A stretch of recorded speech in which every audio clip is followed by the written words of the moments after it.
The sun was already high over the dry, brown earth of Gujarat when Mohandas Gandhi tightened the folds of his homespun cloth and took the first deliberate step on his 240-mile journey.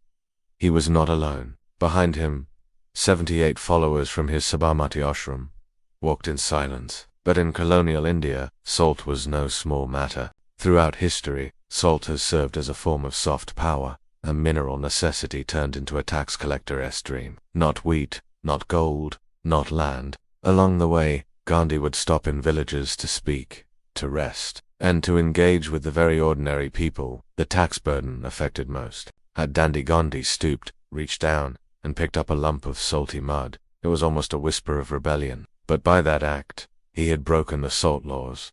The substance itself, sodium chloride, is stable, preservative, and necessary for life. But as a political commodity, it represents something else. The dull ache of control, the worn feet of elderly farmers walking in silence. You begin to understand that history isn't always swift. Often, it trudges. British taxation on salt wasn't designed to bankrupt. It was designed to regulate. It ensured that the poorest Indian villager was always, in some way, paying the empire. It was boring imperialism at its most efficient. The walk became a slow accumulation of resistance. By the time he'd reached the Arabian Sea at Dandi on April 5, 1930, thousands had joined him. He had long understood that empires don't only fall by dramatic explosions, but often collapse under the slow erosion of legitimacy. By choosing salt, he exposed not only the economic cruelty but the spiritual fatigue of colonial rule. He made salt sacred. Not religiously, but politically. It became a crystal of protest. Across India, people began boiling seawater to make salt, openly. The British authorities responded with a Gandhi himself was jailed soon after, along with tens of thousands of others. But the structure had been nudged. The blandness of the protests belied its depth. He wanted something so basic, so embedded in life, that to challenge it was to challenge the very essence of colonialism. The beauty of the Salt March, or the Dandi March, was not in the drama. There were no blazing guns, no bloody uprisings. There was walking, quiet, steady, dusty walking. In France, the gabelle had driven resentment for centuries before the revolution. In China, salt taxes had funded dynasties. In India, it was no different. Salt was an invisible line, an almost laughably dull but pervasive thread of control in everyday Indian life. It touched everyone, rich or poor, man or woman, child or elder. All needed salt. It was a symbol of imperial control, of extraction, of the sheer dull grind of daily colonial life. The British Raj, through the Salt Act of 1882, held a legal monopoly over the production and sale of salt. Indians were prohibited from collecting or selling salt themselves, even from their own coasts. They were forced instead to buy heavily taxed salt from the government. They would walk together, day after day, for 24 days. The goal was not conquest or rebellion, not in the traditional sense. It was salt. You are likely aware of salt. That granular crystal on your table, the mundane mineral that flavors your food. This was not a unique policy, and so Gandhi chose it. The group would rise early, often before the sun had pierced the trees, and start walking at a pace of about 12 miles per day. This act of defiance seems so minor. A man bending to scoop up salt, yet it was powerful enough to ripple across the nation. Let's pause here to consider what salt means in historical terms. And yet, this very banality gave Gandhi his edge. As you imagine that long march, the creak of sandals against dirt paths, the distant bark of a village dog, why did such a simple act as picking up salt cause such upheaval? And what deeper machinery of empire had Gandhi truly begun to disrupt? You awaken on a humid April morning in 1932, the low, rumbling gossip in your village square. Gandhi has been arrested. The news travels in ripples, borne by the same dusty roads Gandhi himself walked days before. You'd half expected it. The arrest seems not to diminish the movement, but to multiply it. Across India, men and women, students, shopkeepers, farmers, and laborers began making salt illegally. In Bombay, in Madras, in the far-flung coastal villages of Bengal, fires were stoked to boil seawater into white crystalline salt. Women, many who had never entered the political sphere, carried baskets of contraband salt atop their heads, daring the police to stop them. After all, the British Raj was not known for its tolerance of defiance, however peaceful. But something feels different this time. Clerks dip pens into inkwells, copying prisoner names in neat cursive lines across long ledgers. The nationalist press, from Young India to the Bombay Chronicle, printed updates on the Salt March and its aftermath, often with meticulous lists of those jailed. This was a movement built as much on words as deeds. Somewhere in the pile is the name of a woman who boiled a few teaspoons of salty water. Another page lists an elderly man arrested for carrying a handful of crystals wrapped in cloth. These details may seem trivial, but each page carried human stories and human costs. But it cracked the facade of imperial invincibility. It proved that the empire could be challenged through non-violent civil dissent and that ordinary Indian, from villagers to clerks, could become part of history's slow machinery of change. Local collectors filed reports to district officers, who filed summaries for the provincial governments, who compiled memoranda for the Viceroy's Executive Council, who drafted for London. What was it truly like for those who marched with Gandhi, their daily lives, their quiet conversations at night, the burdens they carried? How did these ordinary people sustain themselves through exhaustion, heat, and the constant threat of arrest? Each piece of paper carried names, dates, places, the precise weights of confiscated salt, the estimated cost of police actions, and the health of prisoners. Letters and articles smuggled from his cell appeared in Indian newspapers, imploring the British to see reason and morality.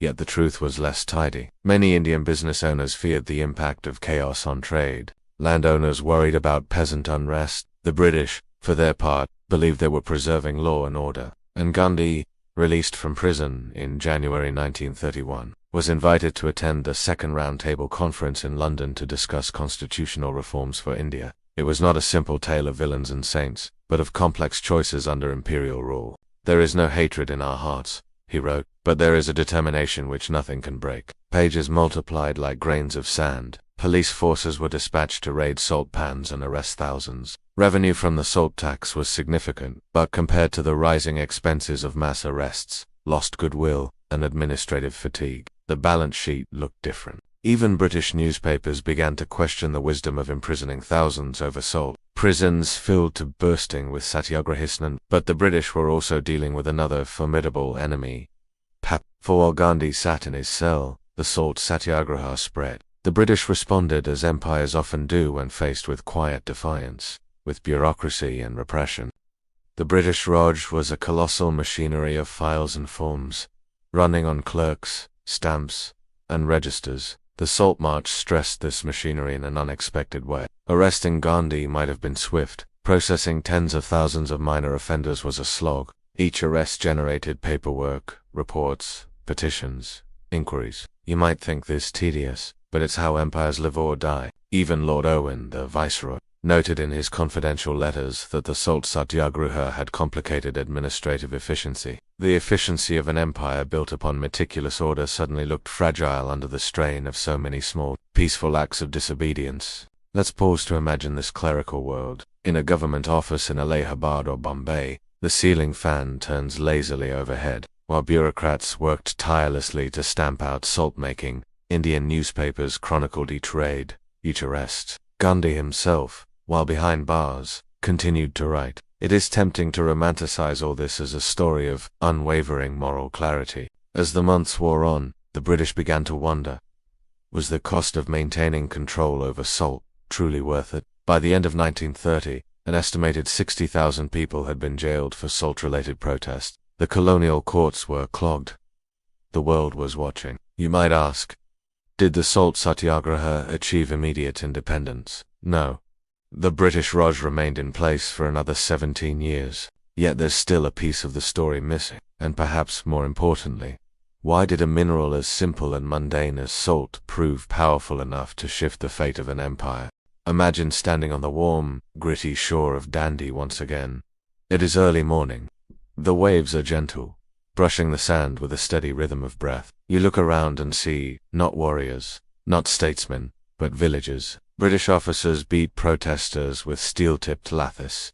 They did not fight back. American journalist Webb Miller, who witnessed the violence, reported, thin sandals, patched tunics, hands weathered from feet. Some are holding walking sticks, others just each other. No one is chanting. There are no flags waving.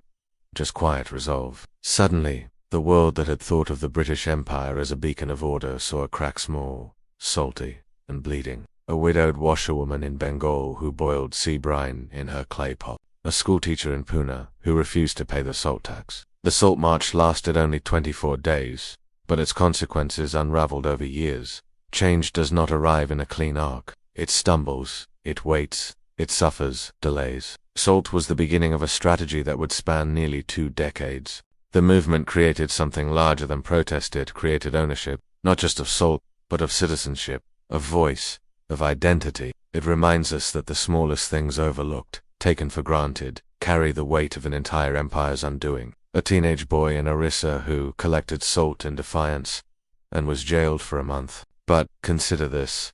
How many revolutions have begun, not with violence, but with the simple act of walking? In return, Gandhi agreed to halt civil disobedience and attend the Round Table Conference in London.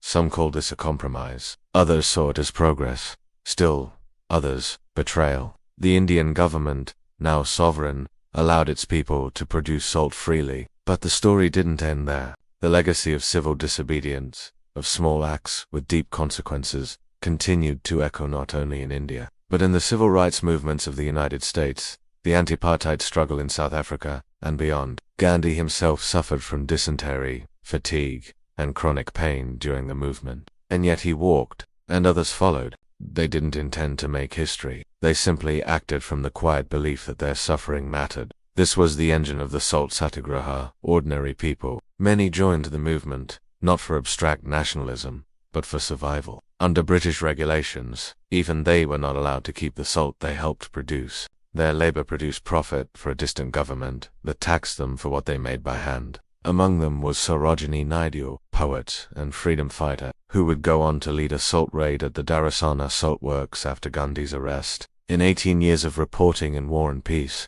I have never witnessed such heartbreaking scenes. His account was published in over 1,350 newspapers worldwide, but for every known name, there were hundreds thousands who remain nameless. And let us not forget the salt workers themselves, those who toiled in colonial salt pans, whose bodies burned under the sun as they harvested the empire's mineral wealth. The Satyagraha showed them a path to dignity. But resistance was never without exhaustion. Blisters formed. Illness spread among marchers. Shoes wore through. We often forget how long movements feel while they're happening. The 1931 Gandhian Pact, a truce that followed the Satyagraha, saw the British agree to release political prisoners and allow Indians to produce salt for personal use. But Gandhi was playing a long game. After independence in 1947, the salt tax was abolished. Even today, salt remains both a physical object and a symbol. You might be tempted to look at the Salt March as quaint, or as merely a historical footnote. As the sun sets on the last day of the march, and you hear the rustling of fabric, the soft purring of waves on shore, and the crunch of salt under tired feet, ask yourself, if something as ordinary as salt could change history, what else have we overlooked? The year is 1784. In the early morning dark of Bath, a black coach with high wheels and sturdy horses creaks into motion. Its destination. In the back sits a heavy, locked box containing letters, some beeswax seals marked with family crests, others simply scrawled names and places. They are love letters, legal papers, tax records, contracts, and promises, all bound for somewhere beyond. You might not think of mail as revolutionary, but in 18th and 19th century Britain, the arrival of the Royal Mail coach was a marvel of coordination, speed, and quiet transformation. He proposed a simple but radical idea. Use stagecoaches, the same ones that carried passengers, to transport mail. Stagecoaches already had set routes, trained drivers, and relatively faster travel times. Each coach was guarded literally by an armed man in a brass-buttoned uniform carrying a pistol or The roadways were still dangerous, highwaymen were common, but attacking a Royal Mail coach became a federal offense. The Crown protected the post. Palmer believed mail could be delivered faster, safer, and more reliably if piggybacked onto the passenger network. It changed how people communicated, did business, waged war, and experienced time itself. Town clocks were sometimes adjusted to match the arrival of the mail coach. For many Britons, especially in rural areas, the mail coach was their only reliable connection to the outside world. Its appearance in a village stirred excitement. Fresh news, distant voices, London gossip. It was slow, methodical, and deeply boring to observe until you realize how profoundly it changed society. Afterward, even a rural farmer could receive letters from London, from Edinburgh, even from India. He could read, "The sun is setting, the road is muddy from last night's rain, and the smell of horse sweat and oiled leather fills the air." But even for those who couldn't read, the arrival of the letter held symbolic power. You might ask a local schoolmaster or priest to read it aloud. You might gather your family to hear its contents. A letter was a presence, a physical tether to someone who had otherwise vanished from your world. Each envelope a quiet link in a vast, invisible web of empire. You're not a passenger or the guard, riding with a brass horn, ready to alert tollkeepers to lower their gates. In its own way, the British mail system was a marvel of bureaucratic resilience. You carry a pistol and are expected to defend the mail with your life. You don't stop unless a wheel breaks or a horse collapses. Lovers timed their courtships by the rhythm of the mail. Newspapers began offering weekly columns of correspondence, shaped by what had arrived that week from abroad or the colonies. Over time, the post became part of the nation's bloodstream. Letters were carried by postboys, young riders on horseback who often dawdled, lost, or opened mail. Postmasters ran small local offices, but delays were common. If the weather was poor or the roads muddy, your letter might take days or even weeks to travel between towns only 100 miles apart. Each day, you could expect the same coach, at the same hour, carrying a fresh batch of letters. This consistency began to shape how Britons thought about time itself. But it wasn't always this way. Prior to 1784, the British postal system was a patchwork mess.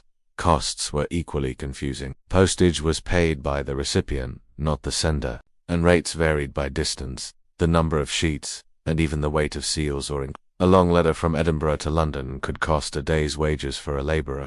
And yet, despite the price and slowness, the mail mattered. Enter John Palmer, a theatre manager from Bath. He knew firsthand the importance of timely communication, especially when advertising plays across towns. The idea met skepticism in London. The post office bureaucracy, much like any large institution, was slow to adopt change. But after a successful trial run from Bristol to London that cut delivery time in half, the Royal Mail coach service was officially launched in August 1784. It didn't take long before the clatter of hooves and the flash of red-painted mail coaches became familiar sights across the kingdom. Let's pause here. Imagine yourself seated atop a Royal Mail coach in 1790, riding from Manchester to London. Below you, in the lockbox, lie letters that will decide fortunes, announce births, end courtships, or trigger lawsuits. The coaches ran on strict schedules. Timetables were printed in newspapers and posted in ink. But the real genius of the Royal Mail coach was not speed alone, it was regularity. Suddenly, people had to meet deadlines. Solicitors waited anxiously for contracts. We often think of revolutions as sudden and violent, but the postal revolution was neither. Think of this. Before the mail coach, most people's knowledge of the world extended only as far as their feet could take them. Of course, not all could. Literacy remained limited in the late 18th century, especially among the working class. There were problems, of course. Roads often flooded, horses tired, coaches overturned, letters were but the machine kept grinding. And yet, even this transformation was just beginning. What would happen when postage was made affordable to the poor? When stamps entered the picture? When the mail system extended across oceans? And who were the ordinary people who built their lives around this quietly ticking system? Those who delivered. It's a damp morning in London, February 1840. The fog drifts between the gas lamps along the Strand. Inside a modest office at the Treasury, a civil servant named Rowland Hill is preparing to change the world in a way few people would ever notice except, perhaps, in their pockets. Rowland Hill was not a postman, nor a mail coach driver, nor a printer. He was an educational reformer and administrator man who loved neatness, logic, and, above all, systems. Others devised codes. A single ink dot near the address might mean, "I am well." 2 dots might mean, "I need money." The government, naturally, saw these tricks as revenue theft. Letters could cost a shilling or more too expensive for laborers, clerks, or even modest shopkeepers. Worse, the recipient, not the sender, paid postage, and to make it work, he introduced an innovation so small, so mundane, that people initially laughed at it. If you couldn't afford the cost, the letter went back, undelivered, carrying news that might have been urgent. The simple power of that one pen or two, carry her words over 50 miles was revolutionary. And Britain's postal system, for all the grandeur of its coaches, was deeply illogical. Steamships carried bags of letters to India, Australia, Canada. British administrators in Bombay or Singapore might read letters from home in just a few weeks. Remarkable reduction in delay from earlier decades, when mail took months. Under the old rules, postage was charged by the number of sheets, by distance traveled, and sometimes by weight. His reasoning was simple: lower the price, and more people would write letters. Under the new system, privacy became an expectation, if not always a reality. The concept of the sealed envelope private correspondence, belonging only to sender and recipient, grew in strength. The surge in volume would compensate for the lower rate. People developed cunning ways to cheat the system. They wrote messages on the outside of folded letters, hoping friends could read the brief note without opening it. Rowland Hill proposed something daring: 1 penny for any letter, anywhere in Britain, paid in advance by the sender. How could the post office manage a flood of cheap letters? How could they track the stamps, prevent forgeries, and handle the sorting? But Rowland Hill was right. In a single year, mail volumes exploded. Letters became not just for the rich or the business class, but for lovers, soldiers, factory workers, and schoolchildren. His proposal became the uniform penny post, enacted in 18. The stamp was proof of prepayment, so the recipient no longer had to worry about cost. A tiny piece of sticky paper, the penny black, the world's first adhesive postage stamp, was issued on May 1, 1840. It showed the youthful profile of Queen Victoria. At first, critics predicted disaster.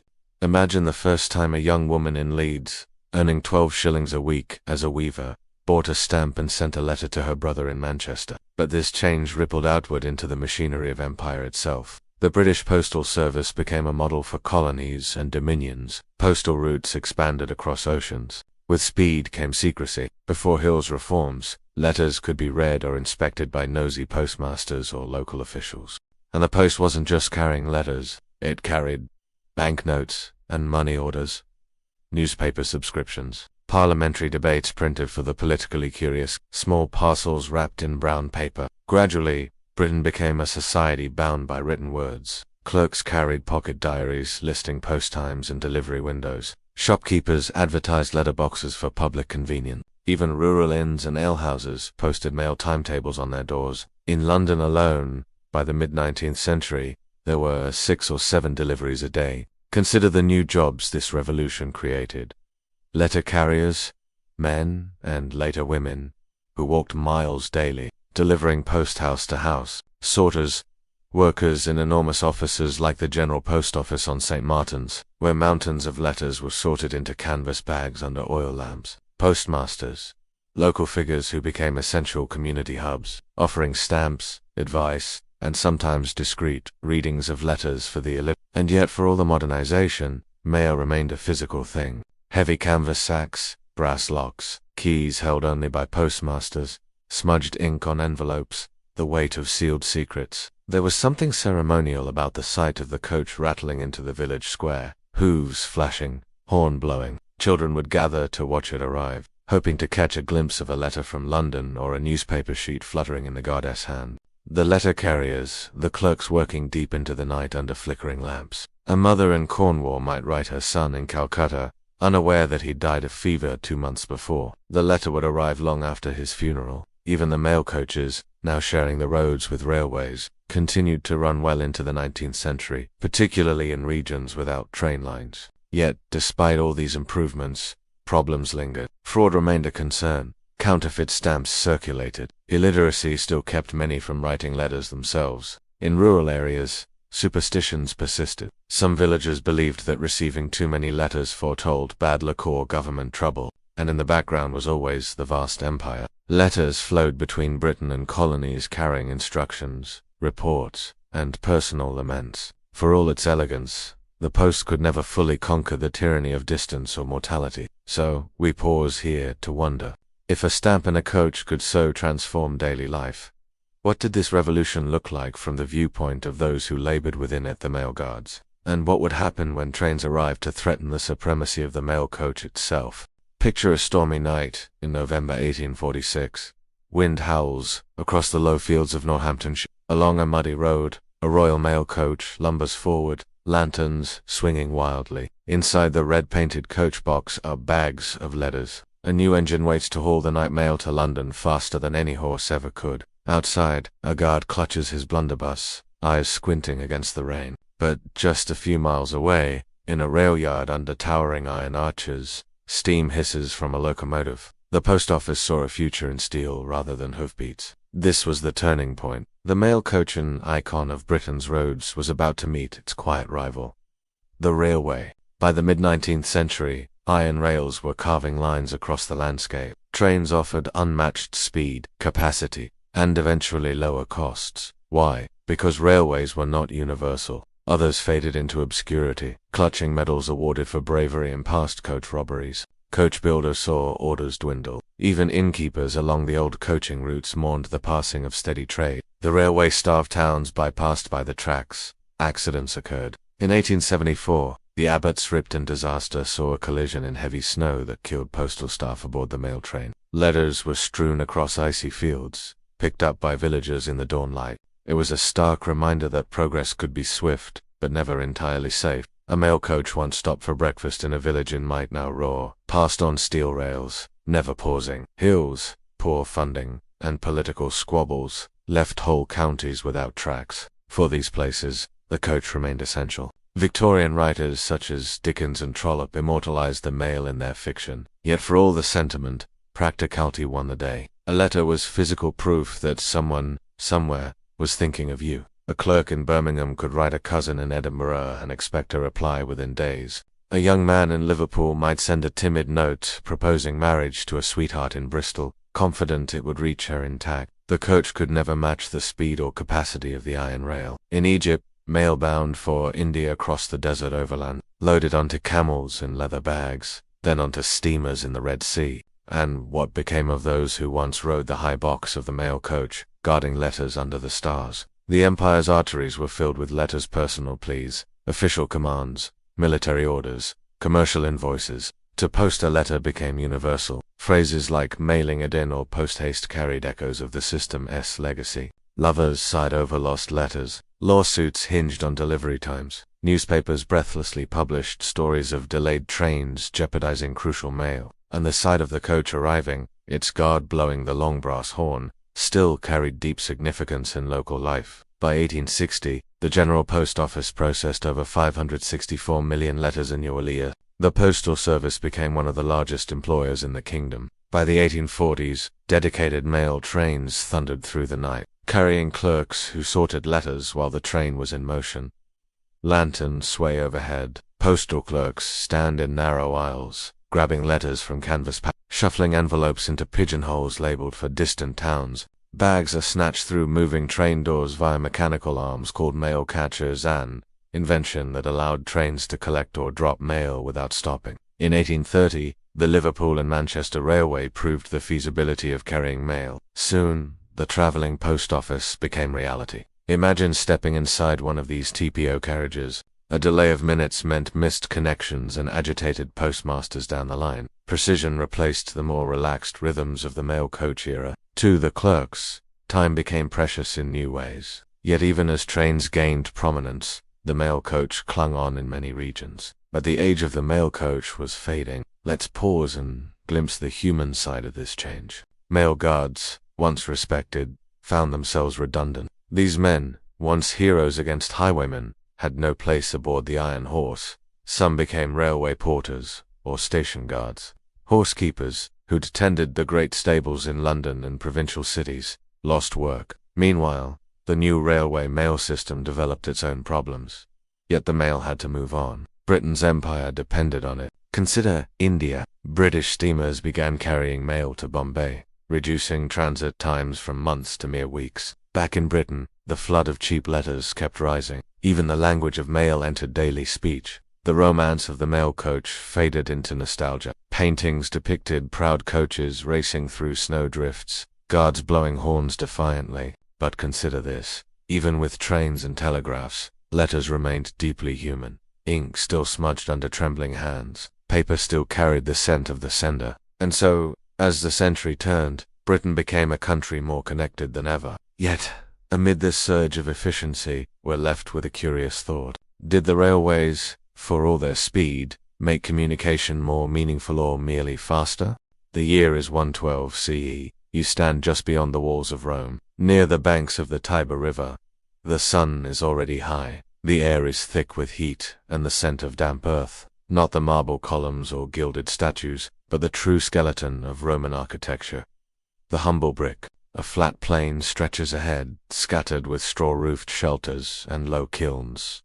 This is no noble estate. It is a brick. The aqueducts, the amphitheaters, the temples, the military barracks from Britannia to Syria, all of them required bricks. Stone was expensive, marble was rare, but clay was everywhere. Rome, both the city and the empire, was shaped from the ground up. And here, dozens of workers labor in silence, dragging clay, pressing it into molds, stacking it in long, slow rows under the sun. You are watching the foundations of the Roman Empire being made. The molds were wooden frames, dusted with sand or oil to prevent sticking. Gaius would scoop a lump of clay, press it firmly into the mold, scrape the excess with a wooden rod, and lift the form clean. He would then smooth the surface with his palm or a trowel. His family, perhaps freedmen or tenant laborers, lived in a small domus near the brickfield owned by the gens Domitia, a powerful, aristocratic family.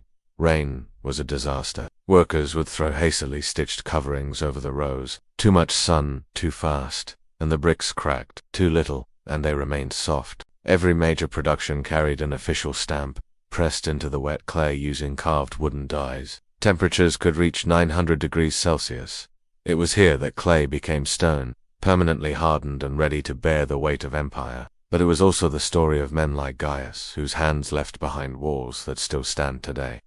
Monotonous. Some were branded with their owner's mark, others worked in chains, but not all were unfriendly. Laborers were paid, at least nominally, with food, clothing, or denarii. The work was seasonal. Most production occurred in the warmer months, from March through October, and still, the empire rose on their work. Winter rains halted drying and made the clay too wet to handle. During the off-season, laborers might mend tools, dig ditches, or be loaned to nearby farms. The insulae, where the poor lived, the public baths, the forums, even the mighty Pantheon with its soaring dome, was supported by brick-faced concrete walls. It required no genius, no oratory, no divine favor, just consistency, just repetition. The firing took days. Bricks were loaded at the base and removed by hand with iron tongs once cooled. These stamps included the name of the landowner or the brickyard's overseer, the consular date, and sometimes the name of the officinator, the manager. This was not just for pride. Bricks were traceable. A failed wall or collapsed vault could be blamed on bad bricks, and stamped ones revealed their origin. Landowners rarely made bricks themselves. They leased land or oversaw operations from afar. The labor, as ever, was done by others. Workers added sand, straw, or crushed pottery to the clay, kneading it with their feet to ensure it wouldn't crack when drying. This step was both messy and exhausting. Gaius likely stood ankle-deep in muck, his tunic soaked, as he stomped clay for hours. To understand the Roman world, you must first understand its walls. Let's follow the story of Gaius, a Roman brickmaker. Not a senator, not a soldier. The best clay came from the alluvial banks of the Tiber, soft, malleable, and ideal for shaping. But one of thousands of nameless men and women whose work turned dirt into empire. Gaius was likely born into this work. Each day, Gaius woke before dawn, often roused by the shrill call of the cornosona horn, used in military and industrial settings, to signal work shifts. He ate a meal of coarse barley porridge and perhaps a crust of bread, then made his way to the clay pits. Roman brickmaking followed a methodical process. First came extraction. Teams dug clay from shallow pits, using wooden shovels and their bare hands. Next came pugging, or mixing. The next step was molding. Bricks in Rome were usually flat and rectangular, known as lateris quadrati, roughly the size of a modern paving stone. But Roman bricks were not left anonymous. Thus, even in the distant future, archaeologists would read in tiny Latin letters, Dum me te ilv, say u b, s, r, n, te, o, b, s, say, ube say, o, n, Te. S. S. S. Domicia. After molding came drying. Bricks were left under the sun for days, sometimes weeks, to harden slowly. Finally came firing. Kilns, often domed or tunnel-shaped, were packed with dried bricks and stoked with wood or charcoal. This process was dull, and yet these bricks, millions of them, built Rome. It's easy to imagine Roman history as a drama of emperors, legions, and poets. Of course, life in the brickfields was not easy. The labor hierarchy was rigid. Overseers kept records on wax tablets. Slaves and freedmen performed the hardest tasks. Yet none of them appear in Tacitus or they didn't write memoirs. They weren't sculpted into relief. So we are left with this question.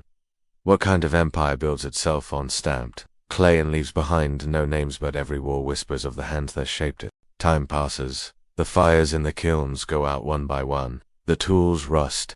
The clay pits flood and fill with weeds. The brickyard where Gaius once toiled becomes quiet. The empire that his bricks helped raise begins, slowly, to fracture. By the middle of the 3rd century CE, Rome faces pressures from all sides: economic crises, military overreach, plagues, and political assassinations. Provinces' rebel armies elevate their own forts crumble for lack of repair, and the massive building projects that once defined Roman ambition begin to dwindle. Brickmaking, once a centerpiece of Roman infrastructure, becomes a more local affair. Grand construction slows. Imperial brickyards shut down or shift to private hands. Even the stamps on bricks become simpler, sometimes disappearing entirely. Brick by brick, Rome survives not through glory, but through durability. When the Goths suck Rome in 410 CE, they burn and loot, but they do not destroy the walls. The Roman Domus becomes a Christian basilica. The pagan forum becomes a village square. The materials of empire are quietly, practically, repurposed. They cannot. Fire does not hurt fired clay. The aqueducts still carry water. The bathhouses still steam. The military barracks still sheltered. They did not shine. Did he know that his work might still be touched, 2,000 years later, by strangers who could no longer read the names stamped into the clay? They did not inspire poems, but then, perhaps that was never the point. Emperors fell, statues toppled, languages shifted, and what did they dream of? As the empire they built rose, and then slowly began to fall. But the bricks remained, still warm under your palm if you visit the ruins today, still holding walls upright, still whispering of a world built from the ground up. But they endured, not because of their beauty, but because they were necessary. The persistence of materials chosen not for prestige, but for strength. The persistence of ordinary people shaping the bones of an empire, unaware they were making history not in grand declarations, but in mud, straw, and fire. And yet, even in decline, Roman bricks continue to shape the world. As roads wear down and cities shrink, the old buildings remain. You could walk through Ostia Antica, Rome's ancient port city, today and see entire walls standing as they were laid nearly to millennia ago, long stretches of red brick. Even as barbarian invasions sweep through the west, and new kingdoms rise from the ashes of the empire, the bricks remain. In the centuries that follow, bricks are pulled from ruined temples and public baths to build new things: churches, monasteries, peasant homes, and with them travels the forgotten labor of men like Gaius. Our eyes go to the arches, the statues, the engineering feats, but behind each arch is mortar and pattern. Behind every decorative veneer is a load-bearing wall of brick. That is where Gaius left his mark. We rarely think of them when we walk through a Roman ruin. His bricks did not boast. What did Gaius think, we might wonder, as he watched yet another brick dry in the sun? Did he imagine the future? Perhaps not. In Rome, permanence was always an illusion. In the end, the story of the Roman brickmaker is not about collapse or glory. It is about something, the persistence of hands that labored without recognition. So when you next see a red Roman brick, cracked and weathered, ask yourself, whose hand pressed it into a mold? Whose breath stirred the kiln's smoke?